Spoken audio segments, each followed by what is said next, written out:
నమస్తే రమగారు. నమస్తే జయ. రమగారు, పెళ్ళైపోయింది, కొన్ని సంవత్సరాలు అయిపోయినాయి. ఏమనిపిస్తుంది అంటే, ఎప్పుడు లేవటం, వండుకోవటం, తినడం, పడుకోవటం, ఇంతేనా నా జీవితం అని ఒకలాంటి విసుగు అనిపిస్తుందండి. దాని నుంచి ఎలా బయటపడాలి? అది ఒక్కొక్కసారి తీవ్ర స్థాయిలోకి వెళ్ళిపోతుంది. ఇప్పుడు మనం ఉన్నాం, పొద్దున్నే రావటం, కూర్చోవటం, చేయటం, మళ్ళీ వెళ్ళటం, ఇదేనా? ఏదన్నా కొంచెం బ్రేక్ చేయాలి, ఎక్కడికైనా వెళ్ళిపోవాలి, ఎవరితో మాట్లాడకూడదు. నాకైతే ఫోన్ స్విచ్ ఆఫ్ చేసేయాలనిపిస్తుంది రమగారు. అట్లా కనీసం ఒక 2-3 రోజులన్నా అట్లా అయిపోతే బాగుండా అనిపిస్తుంది. కానీ ఆదివారం ఒక్కరోజు ఇంట్లో ఉండాలంటే ఎంత ఇబ్బంది అనిపించేస్తుందో. రెండూ ఉంటాయి కదా. జీవితం మొనాటనస్గా ఉంటుంది జయ. ప్రతి ఏజ్లోనూ ఒక్కొక్కసారి అనిపిస్తుంది. కొంచెం మిడిల్ ఏజ్కి వచ్చేసరికి, పెళ్ళయ్యి ఒక 10-12 సంవత్సరాలు అంటే వీళ్ళకి 40s ఇంకా రాకముందే భర్త, పిల్లలు, జీవితం ఏంటంటే కాంజుగల్ లైఫ్లో కొంత స్టాపేజ్, రకరకాల ఇబ్బందులు వచ్చేస్తాయి. భర్తలతోటి అంత బాగా ఉండదు, అంటే కొట్లాటలు ఉండకపోయినా కూడా బాగా కలిసి ఉంటున్నామని అనిపించదు. పిల్లల పనులు, ఇంట్లో వ్యవహారాలు, తర్వాత మనకే ఏమిటో విసుగు. ఎక్కడికైనా వెళ్ళాలంటే ఎన్ని పనులో చేస్తే కానీ ఎప్పుడు మనం పని చేస్తున్నట్టే ఉంటుంది. ఈ మొనాటనీని ఎప్పటికప్పుడు ఛేదిస్తూ ఉండాలి. మనం బ్రేక్ చేసేయాలా? బ్రేక్ చేయాలి. ఇదివరకటి పరిస్థితులు వేరు, ఇప్పటి మన జీవన విధానం చాలా మార్పు వచ్చేసింది. ఇదివరకు మనం గుంపుల్లో ఉండేవాళ్ళం, కనీసం ఒక 25-30 సంవత్సరాలు అనుకో. అసలు ఇప్పుడు లేటెస్ట్ పిల్లలకి గుంపుగా ఉండటం అంటే ఏమిటో తెలియదు. ఏదైనా ఫంక్షన్ అప్పుడు అలంకరించుకుని వెళ్ళటము అంతే. మళ్ళీ సపరేట్గా కూర్చొని వాళ్ళ ఫోన్ వాళ్ళు చూసుకోవటమే, నలుగురితో మాట్లాడే అవకాశాలు కూడా లేవు. ఏముండదు. ఇప్పుడు మనమే ఇలాగే చిన్న చిన్న సమాజాలుగా ఉంటున్నాం. దీనికి మొనాటనీని బ్రేక్ చేయాలంటే మనం ఇందులో ఈ మొనాటనీ వాళ్ళు ఏమవుతారంటే, అందరికీ వస్తాయి అంటే రావు, కానీ తప్పుదారులు పట్టేస్తారు. ఇప్పుడు ఇలాగే బోర్గా ఉంటుంది. కొత్తదనం కావాలి, ఆ కొత్త థ్రిల్ కావాలి జీవితంలో. ఈ థ్రిల్ కోసం రకరకాల వ్యవహారాలు ఎంటర్ అవుతాయి. దీంట్లో చక్కగా మంచి ఏమనాలి, ఫోకస్డ్గా అత్యద్భుతమైన విషయాలు చేసి రాసేవాళ్ళు, చదివేవాళ్ళు, పరిగెత్తేవాళ్ళు, కొత్త కొత్తవి నేర్చుకుని వాటిని చేసేవాళ్ళు, ఫ్లరిస్ట్గా అయ్యేవాళ్ళు ఉంటారు. కొత్త బిజినెస్ స్టార్ట్ చేసి ఆ వైపుకు అల్లుకుపోయి ఈ మొనాటనీ నుంచి బయటపడిపోయేవాళ్ళు. చక్కగా ఏదైనా రాయడం మొదలుపెట్టి, చిన్న చిన్న రాతలతో మొదలుపెట్టి చాలా బాగా రాస్తున్న రచయిత్రులు ఎందరో. ఈ మొనాటనీ మగవాళ్ళకు కూడా వస్తుంది, వాళ్ళని పక్కన పెడతాం, మనం ఆడవాళ్ళ గురించే మాట్లాడతాం.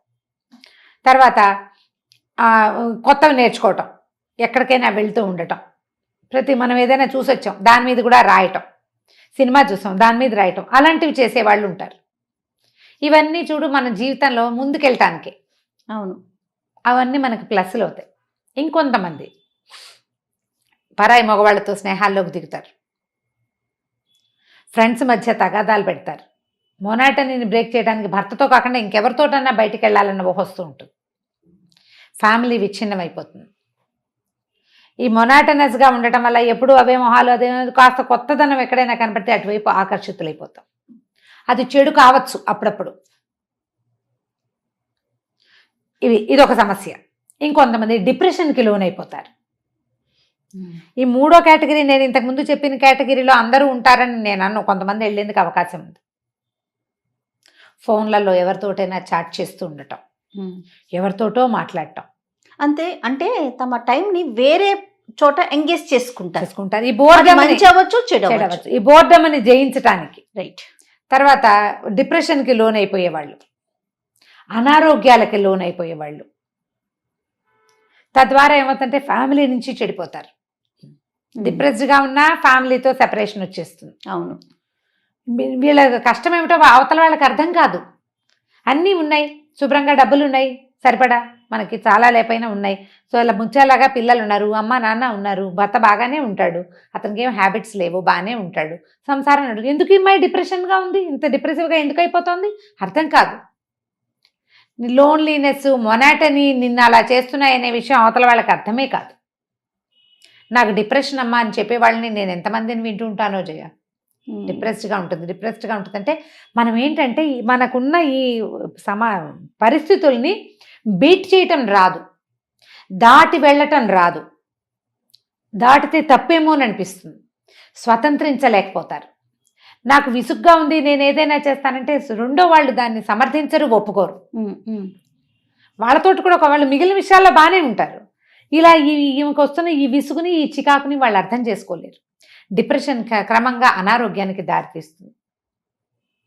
ఈ మొయ్యలేని బరువైపోతుంది జీవితం. మోకాళ్ళ నొప్పులు వచ్చేస్తాయి తొందరగా. మెనపాజల్ ఇష్యూస్ వచ్చేస్తాయి తొందరగా.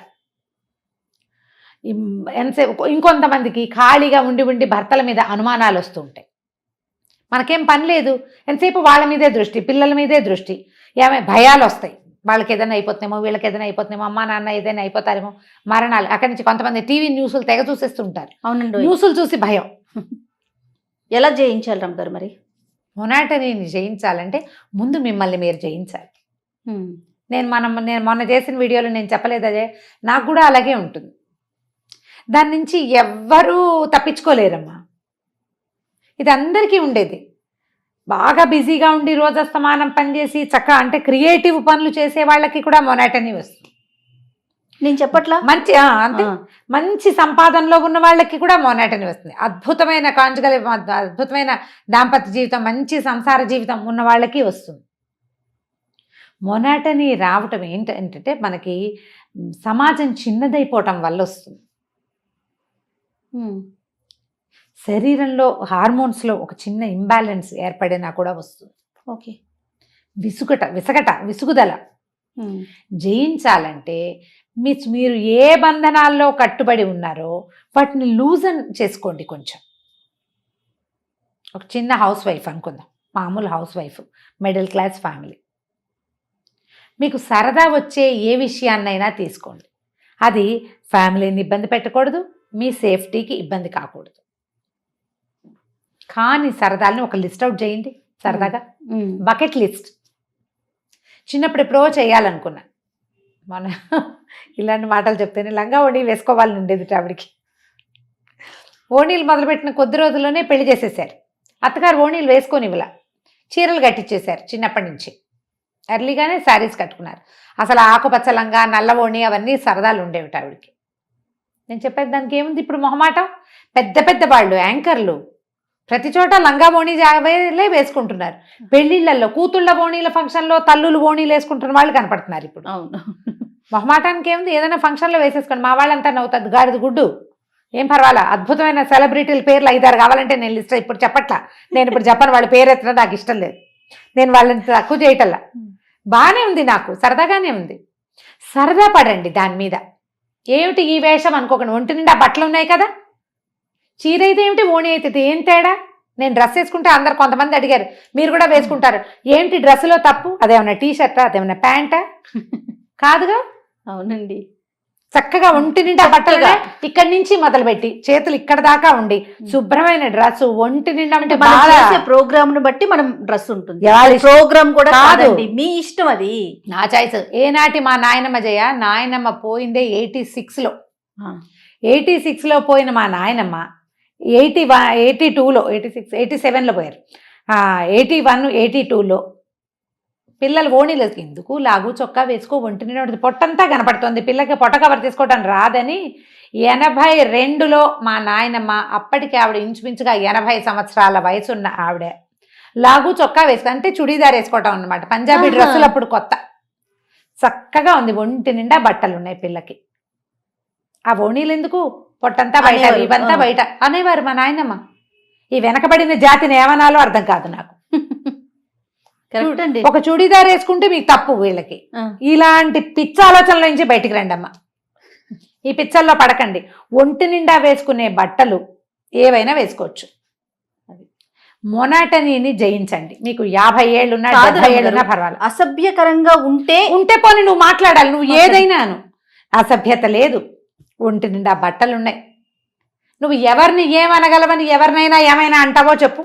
మరి నీ సొంత పిల్లల మీద మనకి కంట్రోల్ లేదు కదా ఇప్పుడు.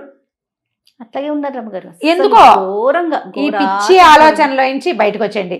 మీ ఫ్యామిలీకి ఇబ్బంది కలగకూడదు, మీ సేఫ్టీకి ఏదీ రాకూడదు, అసభ్యతకి అవమానపడే రకమైన ప్రవర్తనకి వెళ్ళకండి.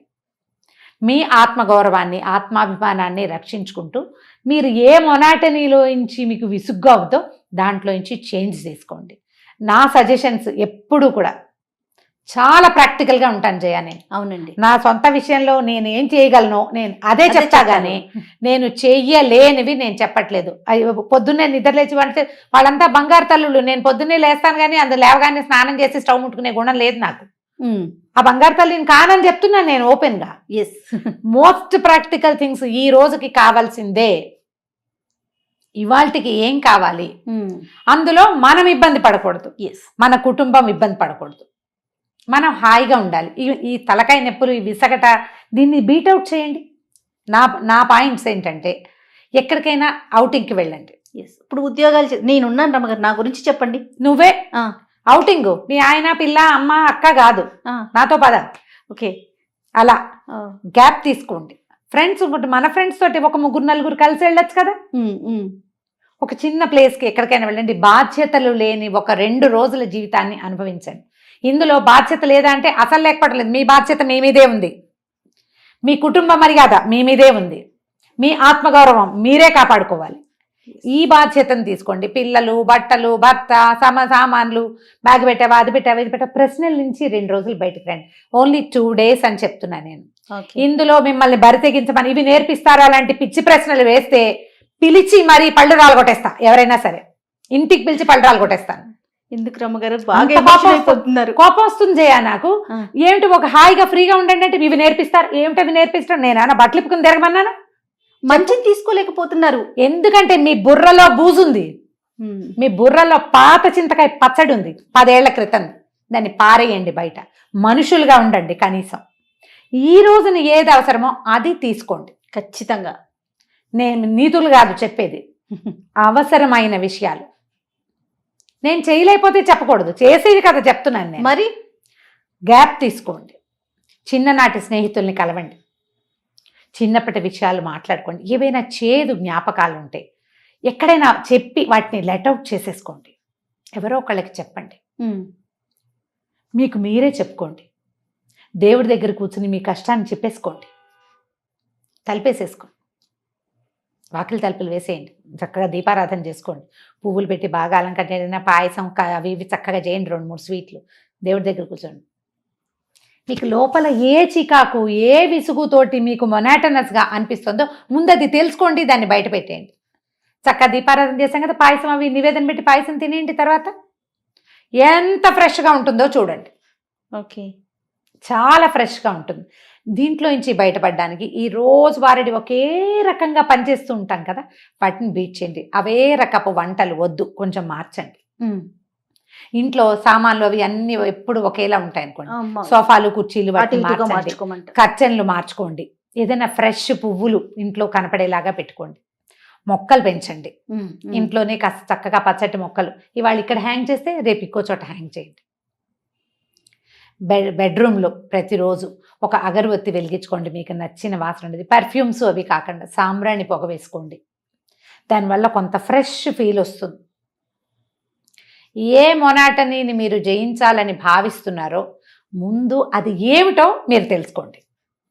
మీకు విసుగ్గా ఉంది, అదిగా ఉంది, ఇదిగా ఉంది, ఏంటి నాకేం కావాలి అనేది మిమ్మల్ని మీరు ప్రశ్నించుకోండి. మొదట మనకి ప్రశ్న, ఆ సమాధానాన్ని మన దగ్గర నుంచి మనం రాబట్టుకోండి. ఆన్సర్ తెలిసిందనుకో, ఏదో తిక్కగా ఉంది నోట్లో, నీకు స్వీట్ తినాలనిపిస్తుందో కారమో పులుపో నీకు తెలియాలిగా. అంతేగా. అంటే నువ్వేం చేయాలి? మొదట నీ నోటిని, నిన్ను గురించి నువ్వు తెలుసుకోవాలి. ఎస్, తెలుసుకుని దాన్ని బీట్ చేయండి. ఏవైనా నేర్చుకోండి, ఏదైనా చదవండి. ఏది డ్యాన్స్ నేర్చుకోవాలనిపిస్తే కూడా నేర్చుకోవచ్చమ్మా. 50 ఏళ్ళు కూడా డ్యాన్స్ కడ్డం కాదు. అవును, మన జయంతి రెడ్డి గారు భరతనాట్యం చేస్తారమ్మ గారు ప్రోగ్రామ్స్ లో. డాక్టర్ జయంతి రెడ్డి గారు ఎంత పెద్ద ఆవిడ, ఎంత సీనియర్ మోస్ట్ డాక్టర్, చాలా వెల్ నోన్ ఫెమిలియర్ డాక్టర్. ఈ పక్క ప్రపంచం అందరికీ తెలిసిన ఆవిడ. ఇప్పుడు వాళ్ళ అబ్బాయి ద్వారా ఆవిడ ఇంకా ఎంతమందికో తెలిసారు. చాలా మంచి డాక్టర్, మంచి పేరున్న డాక్టర్ కదా, పెద్దవారు కదా. మరి రిటైర్ అయ్యే 6-7 ఏళ్ళు అయిందేమో, మరి ఇంకా ఎక్కువైందో. అవును, మరి సరదా ఉంటే చక్కగా చేసుకోవచ్చు. ప్రధానంగా ఈ 3 పాయింట్లు. ఫస్ట్ మీ సేఫ్టీ, ఎస్, మీ కుటుంబ మర్యాద, మీ యొక్క ఆత్మగౌరవం, వీటిని వదలద్దు. మిగిలినవి ఏమైనా బీట్ చేయండి. సంసారము జీవితమే కాదు, నేను కూడా ఉన్నాను ఇందులో అనేది తెలుసుకోండి. నేను అని మీకు ఒక విపరీతమైన కోరికలు ఉన్నాయి అనుకోండి. ఒకవేళ ఫైనల్ టచ్ ఇది కూడా చెప్తాం, మీ సమాజానికి చెందనివి లేదా సమాజం హర్షించనివి ఉంటే వాటిని చక్కగా ఒక షార్ప్నర్ పెట్టి తగ్గించేసుకోండి. ఇంత పొడుగు పెన్సిల్ని కూడా షార్ప్నర్ పెడితే మొత్తం చెక్కేసి ఇంత చేసేయచ్చు మనం. జీవితంలో మనకి విపరీతపు కోరికలే కాదు, జీవితం కూడా కావాలి. మనతో ముడిపడి ఉన్న మిగిలిన సమాజాన్ని గౌరవించాలనే ఆలోచనని పెంచుకోండి. సమాజంలో ఉన్నాము అనే జ్ఞానంతో ఉండాలి. ఈ పెద్ద పెద్ద విపరీతమైన కోరికలు ఉన్నాయి కదా, వాటిని చక్కగా తగ్గించి చిన్నవిగా చేసుకోండి. అవి తీర్చుకోవడానికి ప్రయత్నం చేయండి. బట్ విపరీతమైన కోరికల జోలికి వెళ్ళి వాటి కోసం పరుగు పెట్టాలని మరీచికల వెనకాల పరిగెత్తి ఆ పని చేయొద్దు. ఇబ్బందులు తెచ్చుకోవద్దు. మీరు ఇబ్బందులు తెచ్చుకోవద్దు, కుటుంబాన్ని రోడ్డు మీద పెట్టద్దు. రైట్. జాగ్రత్తగా చేస్తే మొత్తం బోర్డంని జయించేయచ్చు. ట్రై చేసి చూడండి. Super super. నమస్తే రమ్మగారు. నమస్తే జయ.